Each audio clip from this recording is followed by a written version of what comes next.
احسن اقبال صاحب انہوں نے ایک بات صحیح کہی ہے کہ آپ کے پاس اپورچونٹی تھی، اتنا برا قانون تھا کہ اسٹیٹ بینک لا، تو آپ کے لوگ ان کو ڈیفیٹ کر دیتے قومی اسمبلی میں۔ ندیم صاحب اگر ہم ان کو ڈیفیٹ کر سکتے نمبرز کے ساتھ تو ہم حکومت میں ہوتے ہیں، ہم اپوزیشن تو نہ ہوتے نا۔ آج ہم اپوزیشن اسی لیے ہیں کہ ہمارے پاس عددی اکثریت نہیں ہے، اور اگر آپ حلیف نے لو جماعتیں کانفیڈنس لانی ہے تو آپ کے پاس عددی اکثریت ہونی چاہیے۔ وہ تو اب یہ ہے کہ اسی لیے اس فیصلے کو دیکھا جائے گا کہ کیا ایسے وہاں پر ڈیسنشن ہے، کیا حلیف جماعتیں تیار ہیں، اگر نہیں ہیں تو پھر ہم اس آپشن کو ایکسرسائز نہیں کریں گے، ہم دوسرے جمہوری راستے کو اپنائے کریں گے، ہم ان پر دباؤ بڑھائیں گے تاکہ یہ خود استعفیٰ آپ دیں۔ حکومت کی حلیف جماعتوں سے بات کر چکے ہیں، اور کاف کا اور ایم کیو ایم کا دونوں کا جو بیک گراؤنڈ میری پاس ہے کہ انہوں نے کہا تھا کہ فائنانس بل کو ہم نے ووٹ کرنا ہے، اس کے بعد بات کریں گے، دیکھیں گے کہ کیا صورت ہے۔ اب بتائیے آن ایئر پوری لوگوں کو فیکٹ بتائیے، فائنانس بل پہ وہ آپ کے ساتھ نہیں تھے۔ نہیں، ہم نے تو ان کو فائنانس بل پہ بھی کہا تھا لیکن وہ نہیں آئے، ان کی مرضی، اور ہو سکتا ہے کہ ان کو ایسا ہی کہا گیا ہو کہ حکومت کی طرف سے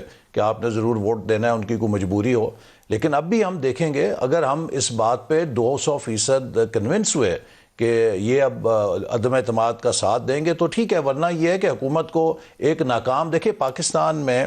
جب تک اس کے لیے عدم اعتماد کے لیے ایک بنیادی چیز ہے کہ ریاست کو غیر جانبدار ہونا چاہیے، جو یہ مثال کر رہے ہیں نا سینٹ کی، اور آپ نے بھی اس نو کانفیڈنس کا تفصیل بتائی، وہ اس لیے ناکام ہوئی کہ اس میں ہماری ریاست غیر جانبدار نہیں تھی، لوگوں کو فون آئے، انہیں مجبور کیا گیا۔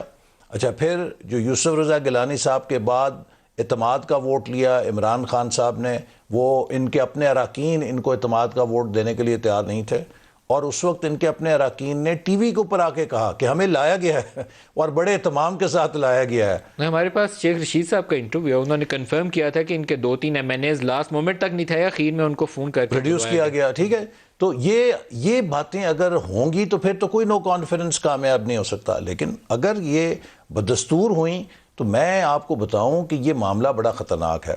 اس حکومت کو بچانے کی جس نے کوشش کی وہ بھی عوام کے غیظ و غضب کا نشانہ بنے گا۔ اب یہ حکومت، آپ بازاروں میں جائیں، سڑکوں میں جائیں، غریبوں کے محلوں میں جائیں، میں ہر ہفتے حلقے میں ہوتا ہوں، یقین کیجئے کہ لوگ، ہر بندہ